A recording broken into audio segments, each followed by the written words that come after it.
할렐루야, 우리 사랑하는 성도 여러분 반갑습니다. 저는 LA 초대교회 양수용 목사입니다.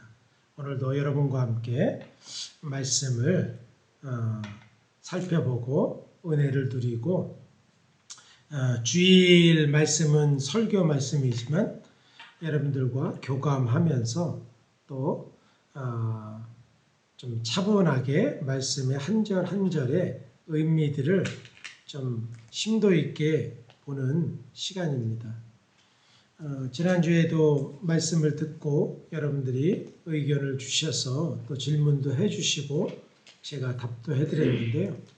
저도 성경 말씀을 묵상하고 사모하면서 저에게 주신 하나님의 말씀을 좀 정리도 해보고 깊이 들여다보기도 하고 그리고 기도도 하고 은혜를 구하는 그런 시간이 됩니다. 여러분들도 조금이라도 도움이 됐으면 좋겠고요. 무엇보다도 저에게 이런 시간이 좀 필요하고 은혜가 되고 나눌 수 있는 좋은 그런 기회가 되기도 합니다. 지난주에 죄에 대한 대가에 대한 말씀을 나눴습니다. 죄에 대해서는 대가가 치러야 된다. 그리고 몇몇 분들이 또 이것에 대한 의견도 주셨습니다. 예수의 피가 과거의 죄, 현재의 죄, 미래의 죄도 다 사해 주셨는데 대가를 치른다는 것은 너무 가혹한 것 아닌가요? 라는 질문도 있었고요. 그럼 조상들이 지은 죄가 자녀들에게 유전될 수도 있는가? 이런 것이 또 말씀을 보다 보니까 궁금해지기도 합니다. 가계에 흐르는 저주가 있다라고 하는 말씀을 여러분 들어보셨죠? 가계에 흐르는 저주가 있는 것이 그 말이 과연 성경적인가를 여러분들 설교 말씀 들어보셨나요? 또 저도 몇 번 설교를 한 기억이 나요. 근데 깨달음이 성경은 보면 볼수록 더 깊어지고 업그레이드가 됩니다. 이런 궁금함과 질문들이 생겨나기도 합니다. 그래서 다음 시간에는 제가 다음 주 여러분과 같은 이 시간에는 조상들의 죄가 자녀들에게 후손들에게 유전되는가 그 말씀이 성경적인가를 살펴보고자 합니다. 하나님께서 우리들의 잘못을 징계하신다라고 하는 것들을 성경 말씀을 갖고 살펴보지 않고 그냥 느낌으로 살아가는 사람들이 많이 있습니다. 어떤 분이 주일날 교회를 안 나갔어요. 빠졌습니다. 늦잠을 잤어요. 그런데 그 주간에 무슨 교통사고가 났습니다. 교통사고 났을 때 순간적으로 드러나는 것이 하나님께서 나를 치셨구나. 내가 주일 예배도 나가지 않고 나니까 사고가 나게 하셨구나. 라고 간증하는 분도 있었습니다. 또 어떤 분은 사업이 믿음 생활하다가 안 되면은 내가 하나님 앞에 죄를 많이 지어서 사업을 망하게 하시는구나 라고 생각을 하는 성도들도 보았습니다. 여러분 어떠신가요? 주일 예배에 안 나가고 11조 안 드리고 그리고 하나님 앞에 죄를 지으면 하나님께서 사업을 망하게 하시고 사고가 나게 하시고 그런 어려움을 겪게 하시는 건가? 성경적인 건가? 여러분들 그런 거 생각하면서 믿음 생활 하시지 않았습니까? 저도 그랬습니다. 저도 어떤 하나님 앞에 어떤 일이 일어나면 죄를 지은 것이 있는가? 내가 하나님 앞에 불충한 것이 있는가? 자기가 자신을 알잖아요. 자기가 하나님 앞에 온전히 순종하지 못하는 삶을 살고 있다가 사고를 나면, 어려움을 겪으면, 하나님이 나를 보호하지 않는구나. 하나님이 나를 징계하시는구나. 그리고 하나님 잘못했습니다. 내가 죄인입니다. 회개하기도 합니다. 그것이 나쁜 것은 아니에요. 여러분, 회개하게 하는 것은 귀한 것입니다. 회개는 돌이키는 거잖아요. 자기가 가려는 길을. 그럼 이런 질문이 생깁니다. 하나님께서 당신의 자녀들이 잘못된 길로 가고 범죄를 해도 그냥 보고만 계신 것이 하나님의 사랑이신가? 하나님의 사랑은 자녀들이 잘못된 길로 가도 그냥 놔두시는 것이 사랑이신가? 요즘에 미국에서 교회 안에서나 밖에서나 동성애 이슈가 굉장히 뜨겁습니다. 동성애를 찬성하는 사람들이 교회 안에도 미국을 기준으로 하면 과반수를 가까이 됩니다. 왜냐하면 교단이 갈라지기도 하고 쪼개지기도 합니다. 동성애 때문에. 그러면은 믿음의 사람들이 명백한 그런 남색하지 말고, 그리고 남자와 남자끼리, 여자가 여자끼리 그런 잘못된 행위를 하는 것을 엄하게 분명히 금했는데도 불구하고 교회에서 찬성하는 논리가 뭔지 아세요? 가장 큰 논리는 사랑입니다. 사랑.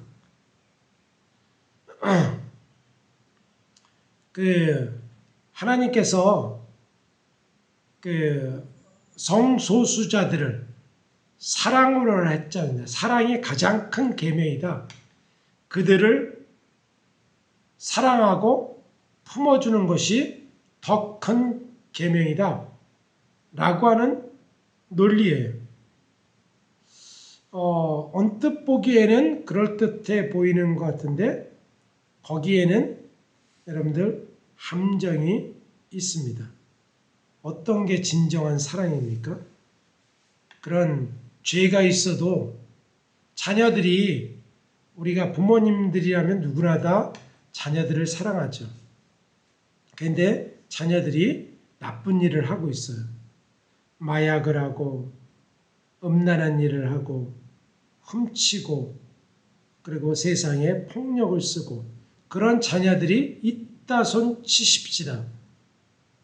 부모님들이라면 어떻게 하겠어요? 부모님이 자녀를 사랑하는 방법은 그 자녀를 때려서라도, 징계를 해서라도 그 자녀를 어두움 가운데서 빼내고자 하는 것이 사랑 아니겠습니까? 그냥 놔두는 것이 사랑이에요? 그렇지 않죠. 죄는 죄라고 하는 거죠. 잘못했다고, 그거는 아니다, 바른 길로 가야 된다 라고 하는 것이 진정한 사랑입니다. 하나님 사랑도 마찬가지입니다. 우리 자녀들이 잘못된 길로 갔을 때 지지! 안 돼! 가지마! 돌아와! 스탑! 라고 하는 것이 하나님의 사랑이죠. 하나님은 자기의 자녀들을 그래서 하나님 사랑에 포함되어 있는 것이 무엇이냐면 징계예요. 징계. 하나님께서는 우리를 시험하지 아니하신다 라고 말씀하셨어요. 시험은 뭐냐면 사단이 드는 테스트, 템테이션, 유혹, 이런 거는 하지 않으신다 라고 말씀하셨어요. 그런데 뭐를 하신다고 그랬냐면 징계를 하신다고 그랬습니다. 징계.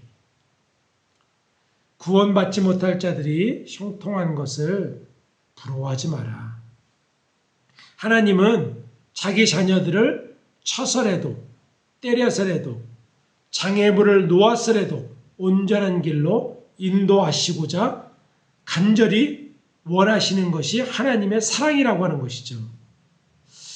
우리가 은혜로 용서를 받고 구원을 받고 하나님의 자녀가 되었지만 그렇다고 이후에 구원받고도 은혜를 받고도 죄를 짓는 모든 죄가 면제되는 것은 아닙니다. 죄에 대해서 우리는 날마다 예민하게 회개를 하고 돌이켜야 돼요. 주님께서는요, 우리가 고범죄, 고의로 지는 죄가 있죠. 그런 죄에 대해서도 징계를 하십니다. 그리고 초대교회에 보면은요, 이런 것으로 교훈하시고 징계를 하시고 하나님을 경외하게 만드는 사건이 여럿 있었습니다. 첫 번째 사도행전 5장 11절에 보면 아나니아와 삽비라 사건 아시죠? 헌금 얼마를 감춘 아나니아 삽비라 부부. 사도행전 5장 11절에 온 교회와 이 일을 듣는 사람들이 다 크게 두려워하니라. 다 크게 두려워했다는 거예요. 하나님을 경외했다는 거죠. 여러분들, 하나님의 역사는요, 경외함으로 섬겨야 돼요. 믿음 생활하는 것, 죄를 짓는 것, 두려워할 줄 알아야 됩니다. 하나님은 뭐 은혜이시지, 사랑이시지, 그 한쪽 면만 바라보면 안 돼요. 하나님의 사랑과 엄유함을 볼 줄 알아야 됩니다. 하나님의 사랑과 공의, 자비와 엄유함, 이것을 우리가 올바로 알아야 돼요. 두 번째로는 고린도 교회 안에서 음행이 있었습니다. 음행이 있었을 때 어떻게 됐느냐? 고린도전서 5장 5절에 이런 자를 사단에게 내주었으니 이는 육신은 멸하고 영은 주 예수의 날에 구원을 받게 하려 합니다. 영은 어떻게 해요? 주 예수의 날에 구원받는. 여러분들, 우리가 세상에서 조금 편안하고 안락하고 쾌락을 누리는 것보다 더 중요한 게 뭐예요? 구원을 받는 거 아닙니까? 구원을 받기 위해서 징계라는 거예요. 여러분들, 구원을 놓치고 편안하게 살고 안락하게 살고 쾌락을 누리는 것이 무슨 소용이 있겠습니까?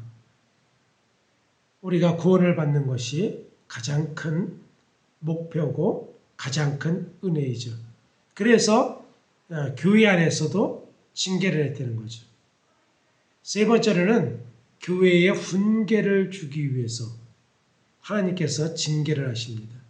디모데전서 1장 20절, 그 가운데에 후메네오와 알렉산더가 있으니 내가 사단에게 내준 것은 그들로 훈계를 받아 신성을 모독하지 못하게 하려 함이라. 사단에게 내줬다는 건 뭐예요? 고난과 그런 고통 가운데 그냥 잠시 버려둔 거죠. 왜 그래요? 교훈을 받기 위해서.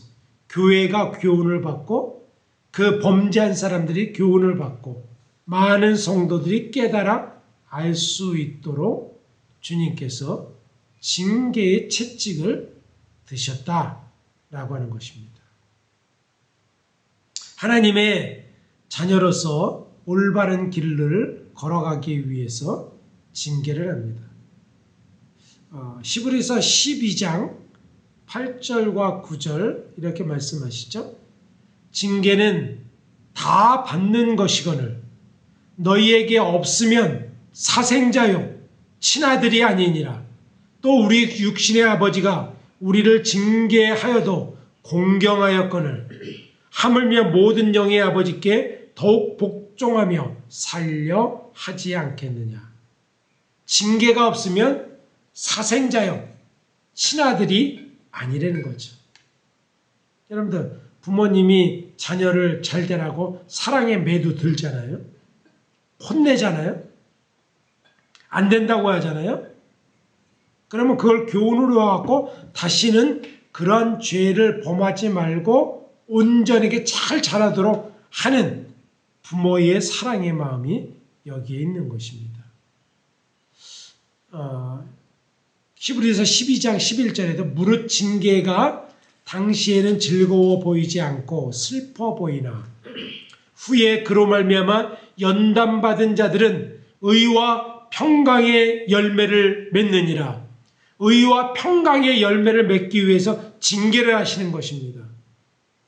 징계가요, 나쁜 것이 아니에요. 우리가 버림받은 자녀들은요, 죄를 범해도 하나님이 징계하시지 않은 자녀, 그런 사람들은요, 하나님이 나를 버리셨구나 라고 하는 것을 의심해 봐야 됩니다. 하나님이 어떤 것만 하면은 치세요, 하지 마라 라고 하면은 그 사람이야말로 친아들이요, 상속자예요. 그런데 잠언 3장 12절에도 이렇게 말씀하십니다.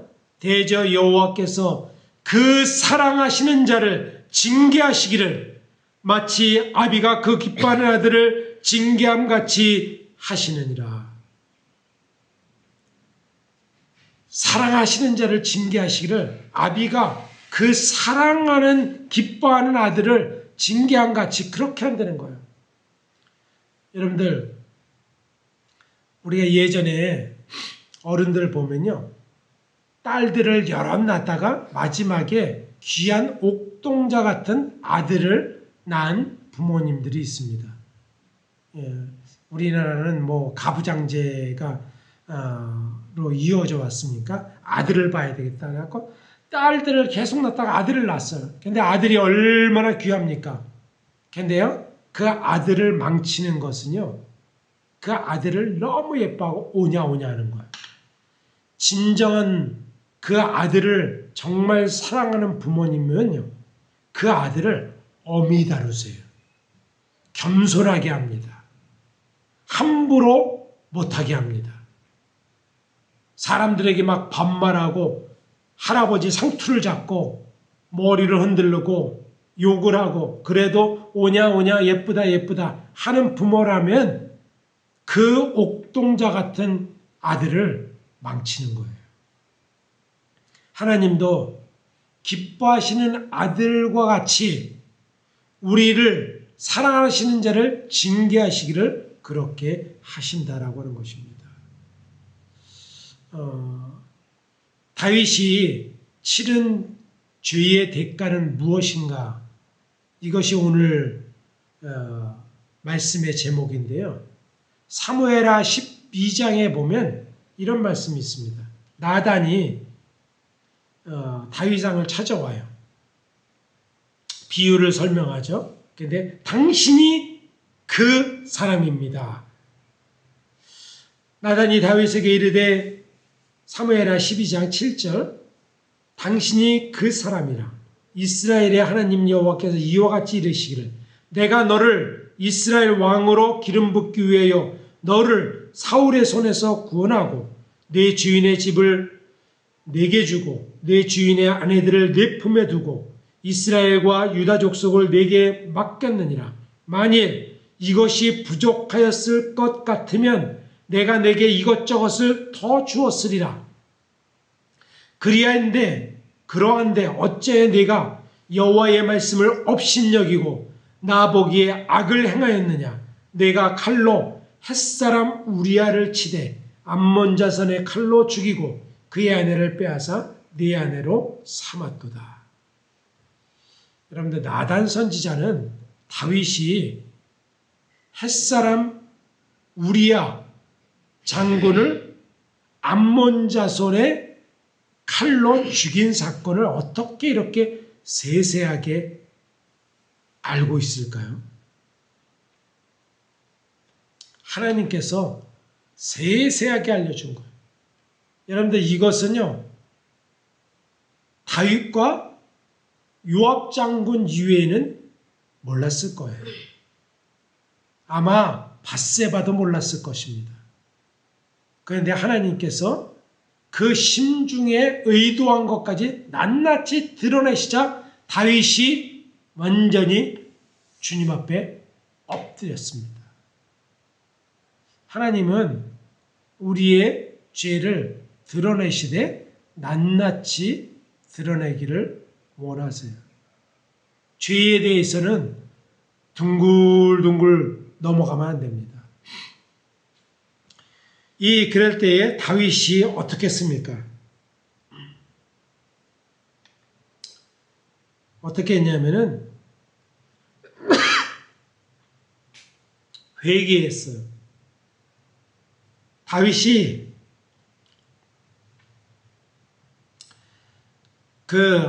다윗이 내가 여호와께 범죄하였노라 13절 하매 나단이 다윗에게 말하되 여호와께서도 당신의 죄를 사하셨느니 당신이 죽지 아니하려다.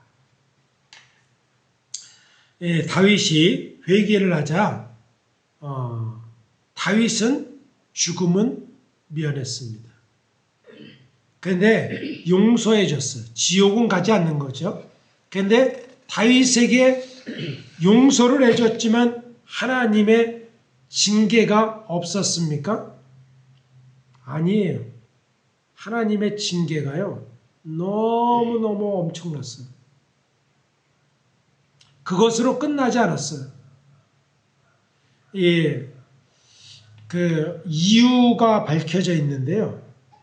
15절에 보니까 여호와의 원수로 회방할 거리를 제공했기 때문이다. 여러분들 죄를 지으면요, 사단이 죄의 문을 타고 쑥 들어옵니다. 죄의 문이 열린 거예요. 죄는요, 사단에게 들어와도 된다라고 하는 것을 열은 거예요. 가정에서 불화가 나면요, 사단이 틈탑니다. 교회에 불화가 나면 사단이 합법적으로 들어와요. 거기서 사단이 역사하기 시작하는 거예요. 왜? 열어줬기 때문에. 사단이요, 들어오지 마 그랬는데도 들어오는 것이 아니에요. 사단이요, 죄를 타고 들어옵니다.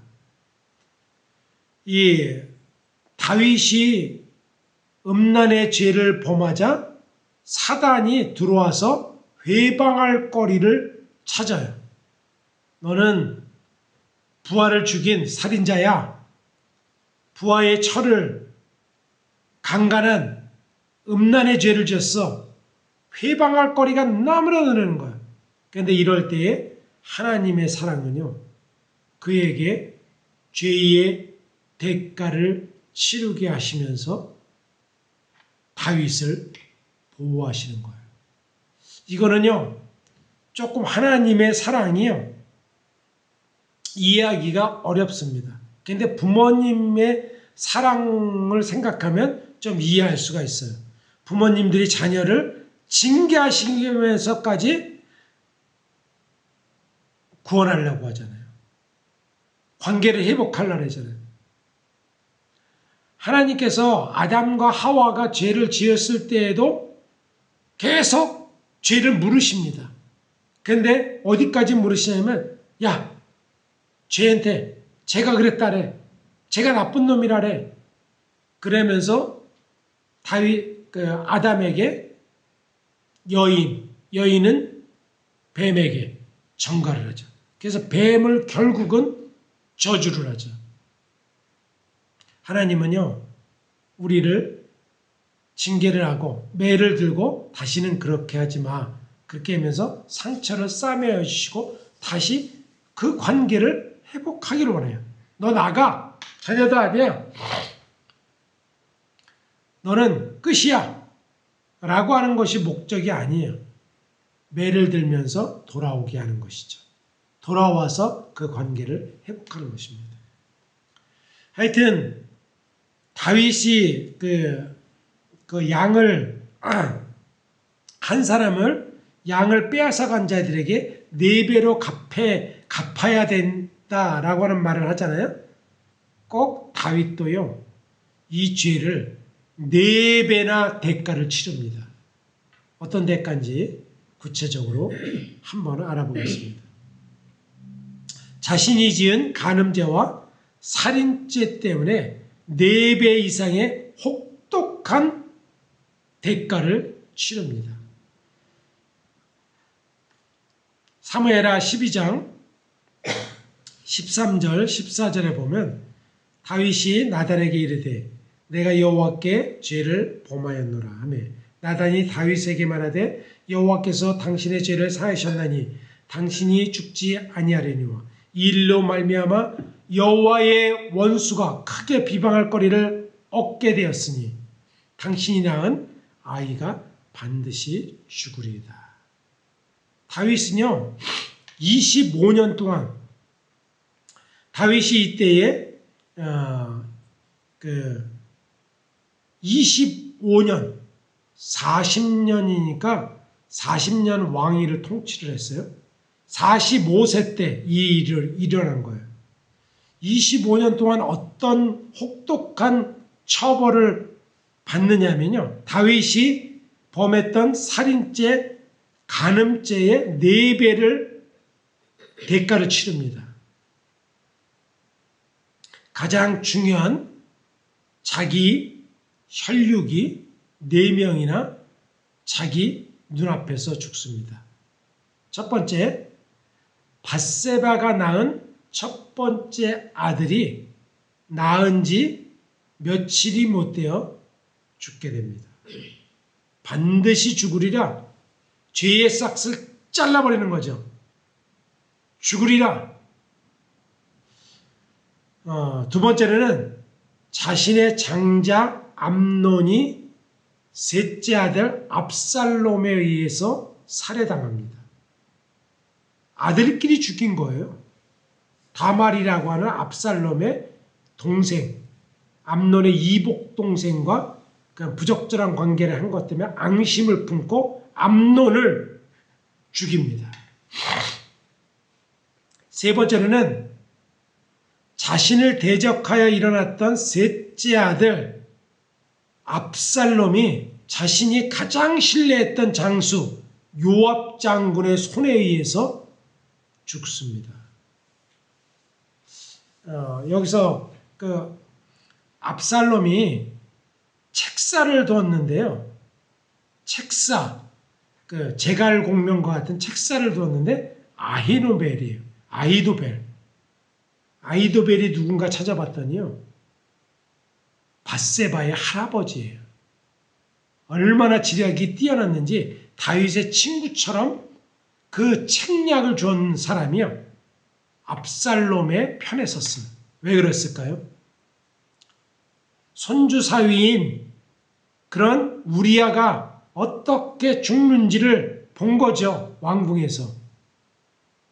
거기에 앙심을 품고 압살롬 편에 서서 다윗을 대적했던 사람이 아히노벨, 밧세바의 할아버지예요.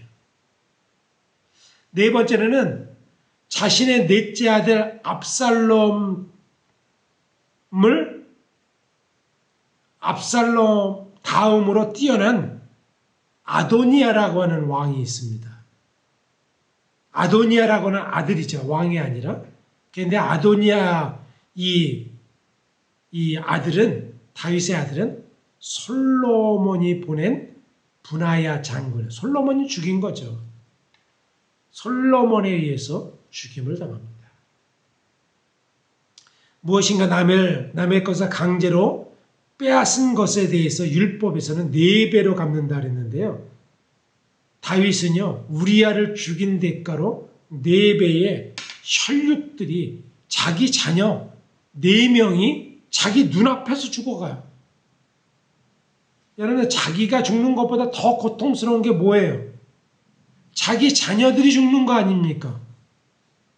멀쩡한 대낮에 자기 자녀들이 자기 형제끼리 치고 사랑하는 자들이 죽이고 이런 일들을 다윗은 얼마나 괴로웠겠어요. 다윗이 가슴을 치고 옷을 찢고 머리에 재를 집어쓰고 괴로워했을 것입니다. 이것을 다윗은 자기의 죄 때문이라는 것을 너무나도 잘 알았어요. 또 두 번째로는요, 간음죄에 대한 형벌로서 자신이요 이 죄에 대한 형벌을 얼마나 크게 치르는지 모릅니다. 우리아의 아내를 빼앗았잖아요.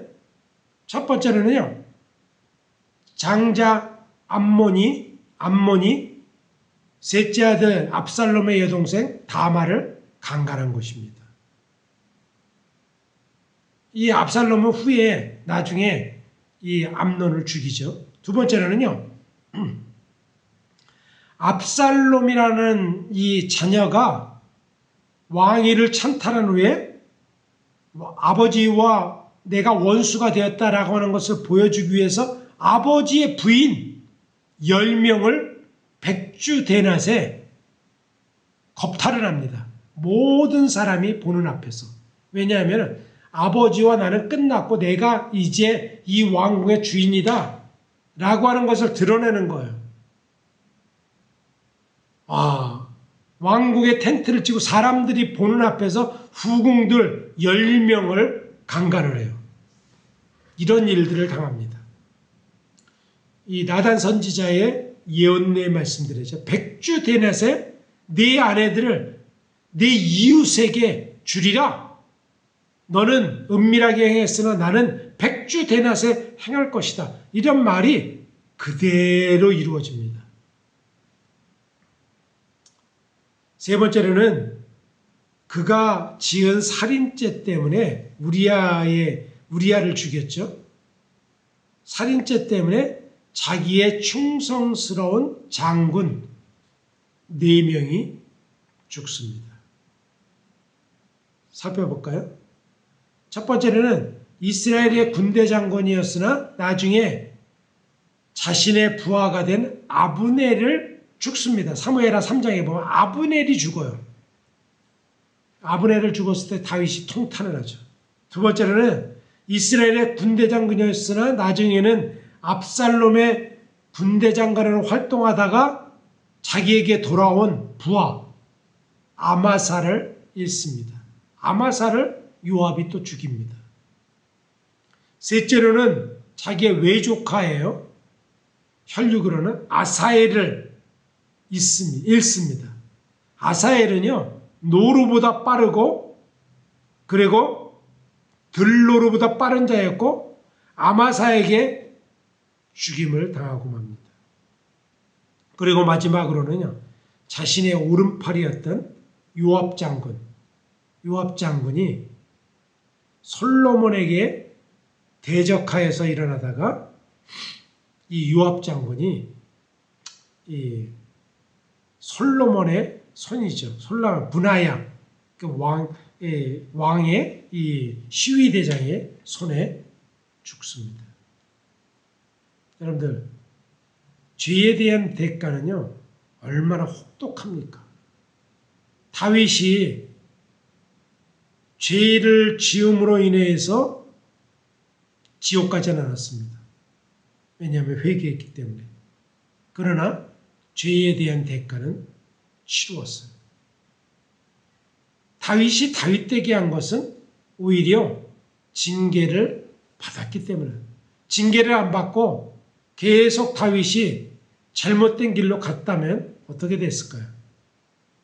다윗이 성분이 될 수 있었겠습니까?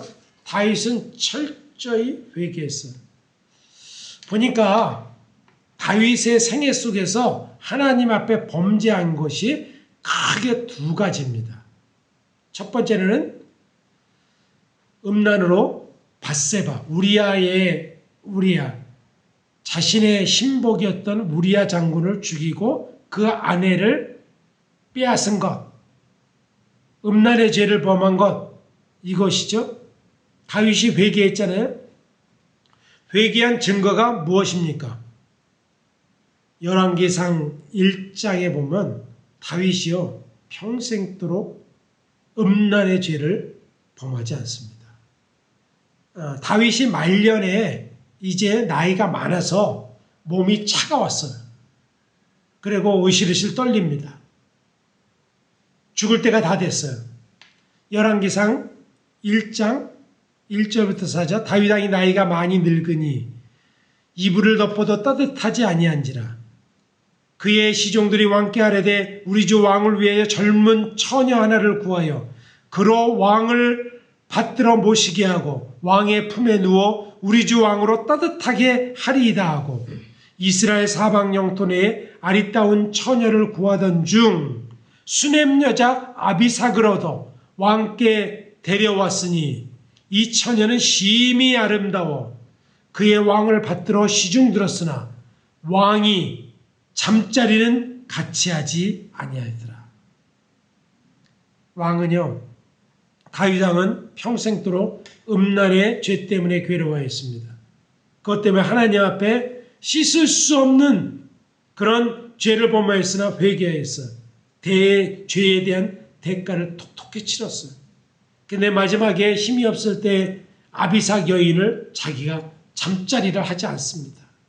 품질 않아요. 얼마나 철저히 회개했는지 이것이 증명해 주는 것입니다. 또 다윗이 하나님 앞에 범죄한 것이 인구조사를 한 거예요. 사무엘하 24장에 보니까 인구조사를 해요. 하나님을 의지하지 않고 백성의 숫자를 의지해요. 그때에 죄에 대한 대가가 뭐였어요? 7만 명이 죽어요. 인구조사를 했는데 7만 명이 죽었어요. 그런데 그때에 다윗이 무엇으로 풉니까? 아리우나 타작마당에서 번제와 화목제를 드림으로 하나님 앞에 나아갑니다. 욕심. 그것은요, 하나님 앞에 납작 엎드려서 예배로 하나님을 높여드림으로 하나님이 최고십니다. 나는 아무것도 아닙니다. 라고 하는 것으로 하나님의 마음을 풀어드린 것입니다. 우리는 죄에 대해서 대가를 치른다는 것이 어떻게 보면은요, 감사한 거예요. 은혜입니다. 사랑입니다. 그러나 우리가 어떤 죄는 대가를 치르지 않는 죄도 있습니다. 왜냐하면 마음으로 죄였지만 어떻게 대가를 치르게 할 수 없는 죄들도 있습니다. 시기, 질투 이런 것들 죄죠. 그런데 어떻게 대가를 치르겠습니까? 그런 것들은 은혜로 사해 주십니다. 예수의 보혈의 피를 의지해야 돼요. 예수의 보혈의 피가 우리의 죄를 도말하셨도다 라고 말씀하시는 것입니다. 징계는요, 이 땅에서 당하는 것이 훨씬 더 좋습니다. 영원한 하나님 나라의 심판대에서 그거 죄를 물으시면요, 우리는 감당할 길이 없어요. 그러나 이 땅에서 죄의 대가를 치르는 것을 오히려 감사하게 생각하고 주님 앞에 내가 바르게 온전한 모습으로 주님 앞에 서가는 것을 목표로 주님 앞에 거룩화, 화평함으로 주님 앞에 나갈 수 있는 우리 모두가 되었으면 좋겠습니다. 내가 죄를 인하여서 우리 공동체와 가정과 교회에 악의 통로가 되지 말고 은혜의 통로가 되어서 축복의 통로가 되어서 하나님의 성령의 능력을 많이 부어줄 수 있는 은혜의 통로가 되는 우리 모두가 되었으면 좋겠습니다. 여러분들이 궁금하신 것은 댓글로 남겨주시고요. 제가 또 다음 시간까지 말씀을 또 깊이 연구하고 그리고 말씀을 살펴보면서 여러분들과 또 나눌 수 있었으면 좋겠습니다. 한 주일 동안 승리하십시오. 그리고 죄에 대해서 이기십시오. 이기는 자가 되십시오. 한 주간 승리하세요. 기도하시겠습니다. 아버지 하나님 감사합니다. 다윗의 삶을 통하여서 죄의 대가가 얼마나 큰지를 교훈하여 주셨습니다. 말세지마를 살아가는 우리들에게 이것이 교훈이 되게 하여 주시고 채찍이 되게 하여 주시고 두려움이 되게 하여 주셔서 하나님을 온전히 두려워하며 세상에서 믿음으로 승리할 수 있는 믿음의 성도들 되게 하여 주시옵소서. 한 주간 동안 주님께서 성도들을 보호하여 주시고 아픈 것을 치료하여 주시고 만져주시고 속사람이 강건해질 수 있도록 은혜 베풀어 주시옵소서. 감사드리오며 예수님 이름으로 기도했습니다. 아멘. 마라나타 승리하세요.